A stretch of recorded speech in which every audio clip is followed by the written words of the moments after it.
séminaire organisé aujourd'hui à l'occasion de la Journée mondiale de l'eau a permis de montrer toutes les avancées, tous les travaux faits par le Royaume du Maroc, accompagnés par un certain nombre de bailleurs, dont l'Agence française de développement, pour résoudre les défis posés par le changement climatique.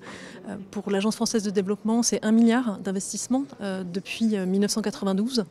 Dans le secteur de l'eau et de l'assainissement, c'est 4 millions de personnes qui ont pu avoir un accès amélioré à l'eau potable, 1 million de personnes qui ont pu avoir un accès amélioré à l'assainissement. Aujourd'hui, le défi qui se pose, c'est moins celui de l'accès que celui de la préservation de la ressource en eau.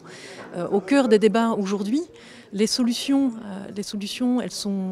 elles ont été discutées aujourd'hui, c'est-à-dire que ces solutions sont à la fois dans la poursuite des investissements, d'infrastructures qui soient adaptées à cette transition, mais également la poursuite de travaux de recherche, de travaux d'études pour identifier les meilleures solutions techniques, les meilleures approches et également la sensibilisation du jeune public, la communication pour accompagner le changement des consciences sur la nécessité de la préservation en eau. Aujourd'hui, Journée mondiale de l'eau, au ministère de l'eau et de l'équipement, est un séminaire très important parce qu'on est dans une phase critique où on est en train de subir encore une autre année de sécheresse.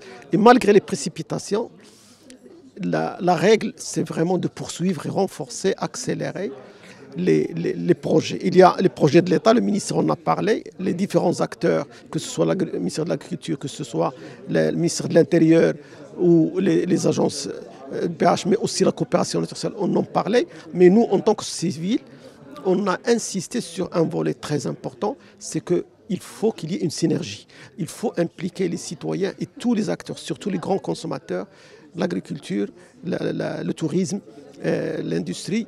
Il faut absolument innover sur le plan social pour impliquer les gens et pas uniquement les sensibiliser, mais aussi beaucoup d'innovation pour la collecte des eaux pluviales, pour la réutilisation des eaux, en parlant de la gestion intégrée des ressources en eau, de l'économie circulaire, des solutions fondées sur la nature. Tout ça, ce sont de nouveaux concepts que la société civile est en train, avec les partenaires et les universitaires, en train de pratiquer. Il faut absolument les mettre à l'échelle parce qu'on ne peut plus uniquement avec les efforts de l'État, avec les solutions traditionnelles, arriver à dépasser cette crise qui est vraiment très forte. Et le message, je crois, c'est le partenariat. On a les partenaires internationaux, on a les grandes institutions de l'État. Maintenant, il faut travailler sur l'économie de l'eau, il faut travailler sur la collecte par les collectivités, par les administrations, par les citoyens.